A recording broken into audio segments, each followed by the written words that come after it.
Uou!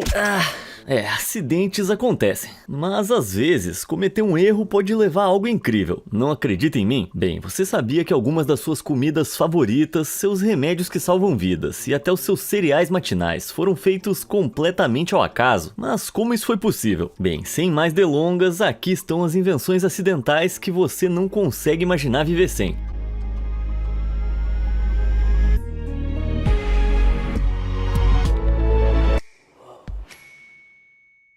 Seguro e protegido.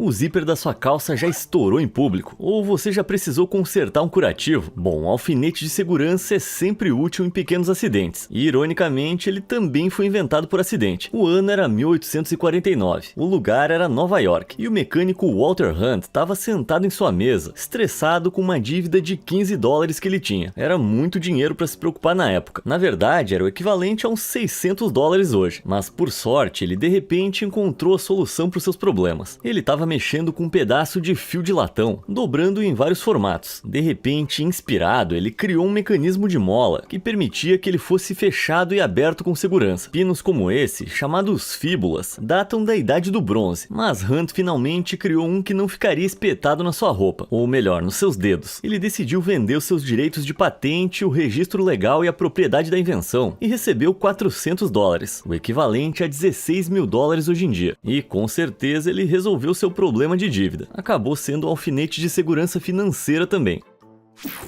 Triunfo do Teflon. Se você é tão fã de panquecas quanto eu, então sabe a importância de uma frigideira antiaderente. Felizmente, a invenção do Teflon tornou possível virar esses discos dourados de alegria repetidamente, sem que eles fiquem grudados no fundo. Em 1938, o químico americano Roy Plunkett estava tentando criar fluidos refrigerantes, fluidos que são usados no ciclo de refrigeração de ar-condicionado e bombas de calor. Ele estava usando tetrafluoretileno, um gás inflamável, e devido à falta de espaço no seu laboratório, ele decidiu congelar algumas amostras. Quando ele as verificou mais tarde, ele descobriu que o gás havia se polimerizado em uma substância sólida e branca. A polimerização acontece quando pequenas moléculas, chamadas monômeros, se combinam quimicamente para formar uma cadeia de moléculas, ou um polímero. Esses monômeros podem ser semelhantes ou podem ser compostos de substâncias diferentes. Nesse caso, fluorita, um mineral, ácido fluorídrico, uma solução corrosiva, clorofórmio, um líquido tóxico incolor, e água se combinaram para produzir o Teflon. Ele descobriu que era excepcionalmente escorregadio, inabsorvível e resistente a reações químicas, tornando um material industrial forte e resistente. Desde 1946, ele tem sido usado em bilhões de produtos do dia a dia, incluindo utensílios de cozinha, materiais de construção e roupas. Sim, graças a esse cara você pode virar suas panquecas sem se preocupar que elas grudem. Mofo milagroso.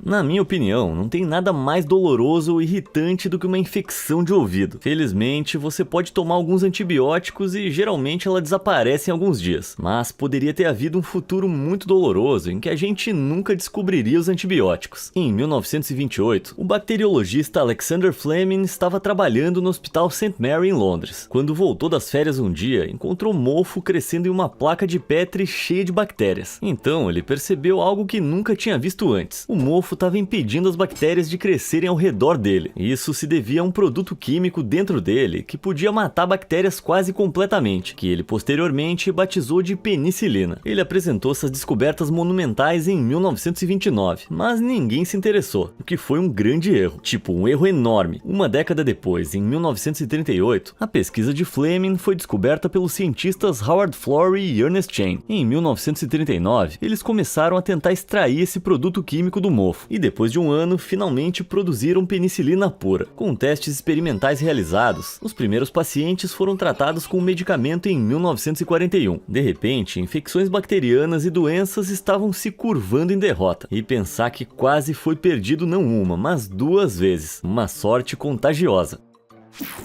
Em chamas. Quer saber uma coisa irônica? O cara que inventou dinamite também fundou o Prêmio Nobel da Paz. Parece meio contraditório, né? Tipo, ou você é a favor de explodir coisas ou é contra explodir coisas. Bom, acontece que ele realmente criou a dinamite por acidente. Em 1866, o químico sueco Alfred Nobel estava se envolvendo com dispositivos de detonação e, por acaso, descobriu que misturar nitroglicerina, um explosivo líquido, com terra de atomácia, um pó feito de algas fossilizadas, formava uma pasta. Essa pasta podia ser moldada em hastes, e quando acesa, cabum! Um explosivo estável e controlado nasceu. De maneira ingênua, ele achou que a eficiência de explosivos mais seguros tornaria a guerra impossível, sem saber que isso realmente faria a guerra avançar. Cara, o quão irônica essa história pode ser. Aqui estava um incendiário compacto e totalmente transportável que podia ser detonado de longas distâncias, ajudado pela criação do detonador por Nobel, um tubo de metal acoplado com um pavio, que acendia dinamite com um choque ou chama, e literalmente explodia o mundo. Apesar dos impactos negativos, Nobel acabou usando as fortunas que fez para estabelecer o Prêmio Nobel, então acho que não acabou sendo um completo estrago. A origem da massinha.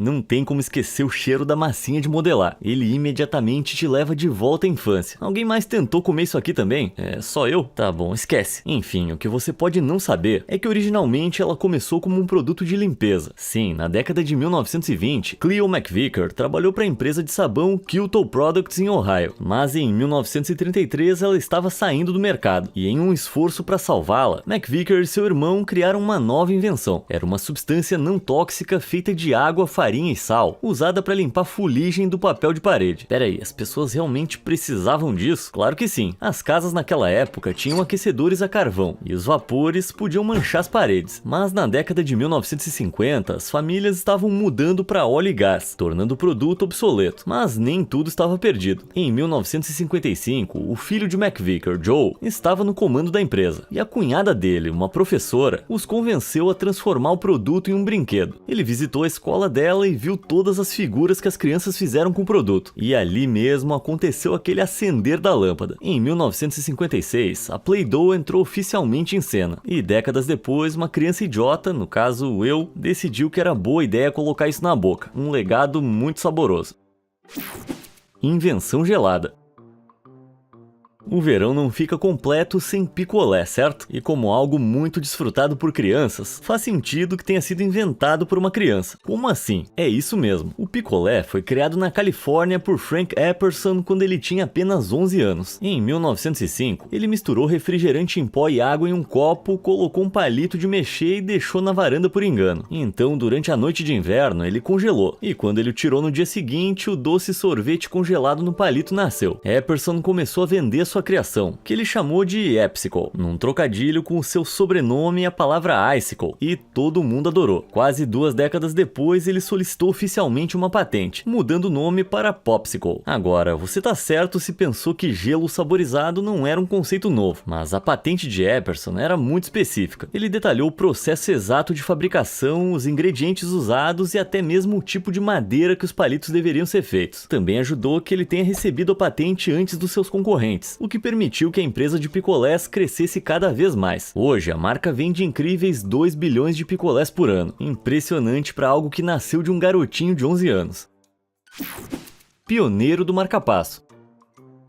Talvez você conheça alguém que tenha um marca-passo implantado, ou talvez você mesmo tenha um. Esses pequenos dispositivos, alimentados por bateria, tratam ritmos cardíacos anormais e são implantados no corpo para fornecer pequenos pulsos elétricos para manter o seu coração batendo normalmente. Do jeito que eu falei, parece bem intuitivo, mas antes da versão de Wilson Greatbat aparecer, a maioria dos pacientes tinha que ser conectada a grandes máquinas em hospitais para manter suas frequências cardíacas estáveis. Porém, em Nova York, em 1958, ocorreu um avanço médico, e foi completamente por acidente. Greatbat estava trabalhando em uma máquina que podia registrar ritmos cardíacos, mas quando ele instalou por engano o resistor errado, um componente usado para regular uma corrente elétrica em um circuito, a sua máquina começou a produzir um pulso constante. Para sua surpresa, ele percebeu que poderia controlar ritmos anormais enviando impulsos elétricos ao coração, estabilizando e monitorando o ritmo das suas batidas. Em 1960, a primeira implantação cirúrgica do dispositivo de Great Bat foi concluída. O gerador de pulsos foi inserido dentro do corpo e seus fios implantados dentro de uma veia que levava ao coração. Os primeiros modelos podiam operar por cerca de 5 anos, até que uma substituição fosse necessária. E em 1962, até 100 pessoas receberam esse implante de longa duração. Hoje, cerca de 1 milhão de pessoas têm esse dispositivo confiável implantado a cada ano. Quem diria que um erro bobo poderia salvar tantas vidas? Anota aí. Os post-its reinam absolutos. Eles são ótimos para organizar suas coisas, controlar seus planos e fazer quadros de detetives malucos. Eles foram inventados pelo cientista americano Spencer Silver, que em 1968 ficou encarregado de criar o adesivo definitivo. Bom, por um feliz acidente, ele realmente produziu um adesivo fraco. Ele descobriu erroneamente as microesferas. Essas são partículas microscópicas que grudam em superfícies, mas não deixam danos. A partir de 1974, Silver e outro colega, Art Fry, começaram a desenvolver notas adesivas de papel, mas a empresa para a qual trabalhavam, a 3M, não achavam que elas eram boas. Quem é que ia querer um adesivo que não grudasse muito bem nas coisas? Apesar disso, eles não desistiram, e finalmente a empresa lançou o Post-it na sua forma atual em 1980. Mas peraí que tem mais. As notas não foram só um acidente. O seu tom icônico de amarelo também surgiu por acaso. Um laboratório ao lado só tinha papel amarelo em mãos, que foi usado para o protótipo. 2 acidentes e um produto lendário. Essa foi uma ideia que colou. Raios reveladores. Você já quebrou algum osso? Eu já, muitas vezes. Sim, eu sou bem desajeitado. Graças às máquinas de raio-x, os médicos conseguem olhar dentro dos nossos corpos de uma maneira não invasiva, sem precisar de bisturis. Ufa, ainda bem. Mas ossos quebrados não são a única coisa que pode acontecer por acidente. Acontece que os próprios raios-x foram descobertos acidentalmente em 1895. O físico alemão Wilhelm Röntgen estava estudando tubos de raios catódicos, dispositivos que podem produzir imagens de feixes de elétrons, mais tarde usados para alimentar as primeiras TVs e rádios. Ele queria saber se esses raios poderiam viajar além do tubo, então aplicou uma alta voltagem e viu que estava emitindo luz através do papelão preto que cobria a extremidade do tubo. Os raios foram projetados em uma tela tratada com um produto químico fluorescente chamado platinocianeto de bário, fazendo com que emitisse um brilho verde misterioso. A princípio, isso parecia impossível. Não podia ser luz, porque o papelão estava no caminho, e ele nunca tinha visto eletricidade agir assim. Então, o que era isso? Ele sem querer descobriu os raios-x. Röntgen finalmente percebeu que esses raios tinham comprimentos de onda curtos, o que permitia que a luz passasse pelos materiais. Mas quanto mais denso o material, mais o raio era absorvido. Logo, ele descobriu que eles podiam até atravessar a pele humana, porém eram bloqueados pelo osso. Claro, Röntgen não sabia o quão prejudiciais os raios-x eram na época. Como eles produzem radiação ionizante que pode destruir tecidos vivos, longos períodos de exposição podem levar ao câncer, mas não precisa entrar em pânico. A taxa de exposição incrivelmente baixa e moderna significa que mesmo fazer várias varreduras de todas as minhas fraturas não me prejudicou em nada. Que bom saber. Sinais de fumaça.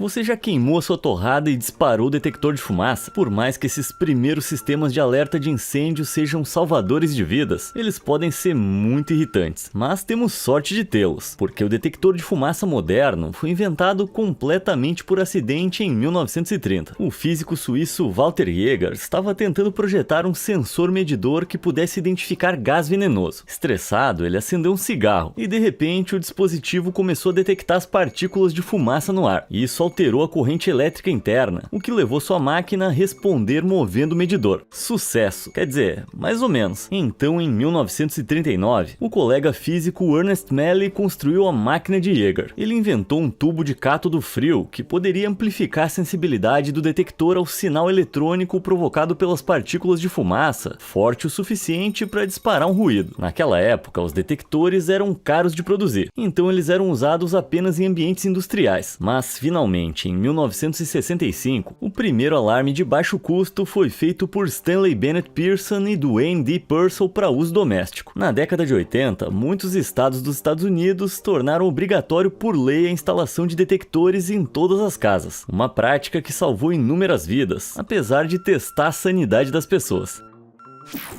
Revelação cereal.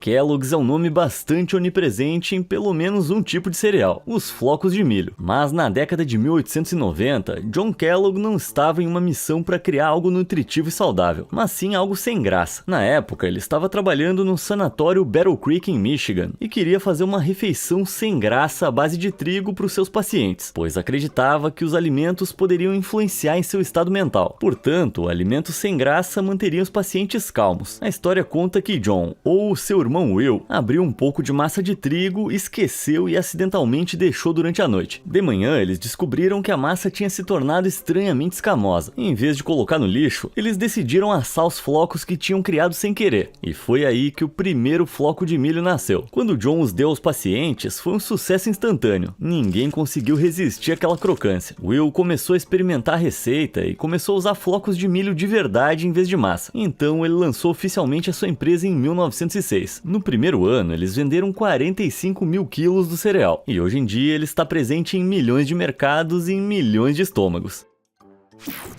Revolução da borracha. Antes da borracha vulcanizada aparecer, seus calçados poderiam derreter no tempo quente e a sua capa de chuva poderia rachar no frio. Esses produtos eram feitos de borracha natural, proveniente de árvores na Ásia, América do Sul e África. Por causa da sua composição complicada, a indústria da borracha estava desesperada por uma solução. Então, em 1834, o engenheiro Charles Goodyear decidiu melhorar a borracha como o mundo a conhecia, uma versão muito mais forte que podia ser fabricada comercialmente. Ele começou a experimentar, quase se ferindo fatalmente no processo. Ele até conduziu esses testes na sua própria cozinha. Não preciso nem dizer para não tentarem isso em casa. Goodyear experimentou borracha com substâncias como óxido de magnésio e ácido nítrico, mas ele ainda não tinha encontrado a fórmula certa. Finalmente, o momento que ele estava esperando chegou em 1839. Enquanto trabalhava na Eagle India Rubber Company, em Massachusetts, ele deixou cair enxofre e um pouco de borracha que estava em um fogão. Sim, ele simplesmente deixou cair um produto químico altamente tóxico, tipo, nossa, olha o que eu fiz. Curiosamente, não derreteu como deveria, mas endureceu. Quando ele aumentou o calor, apenas endureceu mais. Ele tinha encontrado o ingrediente secreto. Ele chamou essa reação de enxofre de vulcanização. E com esse novo material, os calçados ficaram mais resistentes, as roupas não derreteram no calor e os produtos à base de borracha ficaram muito mais fáceis de fazer. Engraçado pensar que a borracha de hoje foi feita por engano, até porque também se usa borracha para apagar erros. Quanta ironia. Sucesso bobo. Você já brincou com aquele silly putty quando era criança? Eu passava horas me distraindo com isso, obviamente para fazer aquele barulho engraçado. Mas acontece que esse brinquedo nasceu de uma situação muito séria. Deixa eu contar a história. O ano era 1943, bem no meio da Segunda Guerra Mundial. O inventor James Wright estava trabalhando em um laboratório em Connecticut, tentando criar uma borracha sintética. As forças do eixo cortaram 90% do fornecimento de borracha natural para os Estados Unidos, que era usada em tudo, de pneus de carro a máquinas. E os Estados Unidos estavam enfrentando uma escassez iminente, mas ao tentar criar uma borracha sintética forte e resistente, ele acidentalmente criou o oposto completo. Ele misturou ácido bórico e óleo de silicone, que formaram uma gosma elástica. Embora fosse muito fina e elástica para borracha, foi um sucesso enorme nas festas, até que chamou a atenção de Peter Hodgson, um comerciante de brinquedos que sentiu o cheiro de um produto de sucesso. Quando ele começou a distribuí-lo em 1950, vendeu 250 mil unidades nos primeiros 3 dias. Até os astronautas o levaram para o espaço com eles em 1968. Sim, pode não ter ajudado no esforço de guerra, mas divertiu milhares de crianças pela maior parte de um século. Versão sintética. Velcro é uma daquelas coisas que parece um conceito tão simples que você se pergunta como não existe há mais tempo. Vários ganchos minúsculos que se prendem a pequenos laços para fazer um fecho é uma coisa que parece óbvia. E mesmo assim, o engenheiro suíço Georges de Mestral realmente teve a invenção por acidente. Um dia, em 1941, ele estava caminhando pela floresta com seu cachorro e percebeu que as suas roupas e o pelo do animal estavam completamente cobertas de carrapichos. Essas são sementes espinhosas ou frutas secas presas presas a plantas, geralmente bardanas. Intrigado, ele as examinou em um microscópio, descobrindo que cada uma tinha pequenos ganchos. Ele descobriu que eles podiam se prender em quase qualquer tecido, o que inspirou seu grande momento de eureka. Ele decidiu fazer a própria versão sintética, um fecho que pudesse preencher e enrolar em diferentes materiais sem afrouxar. Mas não foi uma jornada fácil. Levou 10 anos para Demestral registrar uma patente para o poderoso velcro. E hoje ele é usado em tudo, de sapatos a mochilas de paraquedas. Eu fico feliz que essa ideia pegou. Super Cola. Ah, Super Cola, minha melhor amiga e minha pior inimiga. Eu poderia ter consertado aquela prateleira com sucesso, mas não sem colar meus dedos primeiro. Se você quer saber quem é o responsável por essa invenção incrível, mas frustrante, deixa eu te apresentar o Harry Coover. Em 1942, sim, mais uma vez no meio da Segunda Guerra Mundial, ele estava tentando produzir miras de plástico transparente para soldados aliados, mas em vez disso, ele criou um novo composto adesivo chamado cianoacrilato. Depois de se encontrar em uma situação complicada, ele percebeu que era inútil para fazer qualquer tipo de plástico, então acabou abandonando a ideia. Mas esse não é o fim da história. Mais de uma década depois, Coover redescobriu seu composto e descobriu que ele não precisava de calor ou pressão para colar as coisas, tornando-o extremamente útil e patenteável. Em 1958, o produto foi oficialmente vendido como Super Cola. Embora tenha sido feito por engano durante a Segunda Guerra Mundial, foi de fato usado como um adesivo médico na Guerra do Vietnã. Sua capacidade de colar a pele e estancar o sangramento foi literalmente um salvador de vidas. Porém, hoje em dia, eu diria que se colar com esse negócio é mais uma maldição. Doce descoberta. Cookies de gotas de chocolate são os meus favoritos. Eu acabei de comer um pacote inteiro. E talvez você também. Afinal, eles são um dos biscoitos mais famosos do mundo. Mas nem sempre foram. Por mais clássicos que sejam, eles só foram inventados na década de 1930 por Ruth Wakefield em Massachusetts. Peraí, parece meio tarde, né? Certamente esses biscoitos existiam há muito tempo. Comidos pela realeza medieval, encontrados no lanche de Platão. Será que não? Bem, há evidências de que esses biscoitos foram vendidos desde 1928, e sem dúvida houve versões feitas nos anos anteriores, mas o de Wakefield foi uma adaptação mais refinada, com uma textura mais crocante, um leve sabor de caramelo e uma receita que combinava o biscoito Jumbo do século XIX com o clássico biscoito de chocolate. A história conta que ela ficou sem chocolate de confeiteiro para misturar na massa, então ela recorreu a uma barra de chocolate doce da Nestlé. Ela cortou bem fininho, esperando que derretesse, mas em vez disso, criou chips de chocolate. Em 1939, ela fechou um acordo comercial com a Nestlé, permitindo que eles colocassem sua receita na embalagem de suas barras de chocolate. E o resto é uma história feliz e paradisíaca de chocolate. Alguns acreditam que o acidente é um mito e que o Wakefield fez de propósito. Sei lá, desde que eles continuem sendo vendidos, acho que ninguém se importa. Problema plástico. Olha ao seu redor, eu posso garantir que aí perto tem algo de plástico. Ele tá em todo lugar, e isso não é uma coisa boa. Desde os plásticos descartáveis que levam centenas de anos para se degradar em aterros sanitários, até os microplásticos que enchem os oceanos. Bem, foi o químico Leo Baekeland que inventou o primeiro plástico totalmente sintético em 1907 em Nova York, e ele foi revolucionário. Mas o que ele estava tentando produzir de fato era um substituto para a goma laca, uma resina feita a partir de um inseto. Isso era usado para isolamento elétrico, e como os Estados Unidos estavam se tornando cada vez mais dependentes de eletricidade, Baekeland decidiu entrar na onda. Mas quando ele combinou formaldeído, um gás tóxico inflamável, e fenol, um composto líquido encontrado em enxaguantes bucais, sob calor e pressão, ele acidentalmente deu à luz um polímero que poderia ser transformado em milhares de formas. Ele chamou essa mágica moldável de baquelite. Em 1944, a produção de baquelite foi estimada em 175 mil toneladas e usada em mais de 15 mil produtos. Ela tomou o mundo de assalto e deixou um legado muito duradouro. Embora a baquelite seja menos usada hoje em dia, contribuiu para a produção global de plásticos em grande parte artificiais, atingindo 400 milhões de toneladas anualmente. Mas certamente não poderíamos imaginar a vida sem ela. Bom, acho que até o dispositivo que você está usando para assistir esse vídeo agora provavelmente tem plástico. Surpresa fatiada. Já parou pra pensar como é que seria a vida sem batatas fritas? Imagina, nada de salgadinhos crocantes, nada de tigelas de salgadinhos assistindo filme, nada de sacos inteiros de salgadinho tamanho família pra comer sozinho e fingir que eu não tenho problemas. Nossa, seria um desastre. Bem, diz a lenda que eles foram inventados por George Crumb, um chefe que trabalhava no restaurante Moon's Lake House em Nova York em 1853. Um cliente, popularmente considerado o magnata dos negócios, Cornelius Vanderbilt, não ficou satisfeito com a sua refeição e mandou as suas batatas fritas de volta para a cozinha por estarem muito grossas. Então, por pura mesquinharia, Crumb decidiu cortá-las em fatias finas feito papel e fritá-las até ficarem crocantes. Bem, inesperadamente, Cornelius adorou essa criação. E acontece que o resto do mundo também. Só nos Estados Unidos, mais de 280 milhões de pessoas consomem batatas fritas todos os anos. Porém, essa história tem muitas falhas. Cornelius passou aquele ano viajando pela Europa, e a chefe registrada no Lake House naquela época se chamava Elisa. Então é improvável que algum dia a gente saiba com certeza a origem das batatas fritas. Mas eu adoro a ideia de que elas foram inventadas por desaforo. Origens alcoólicas.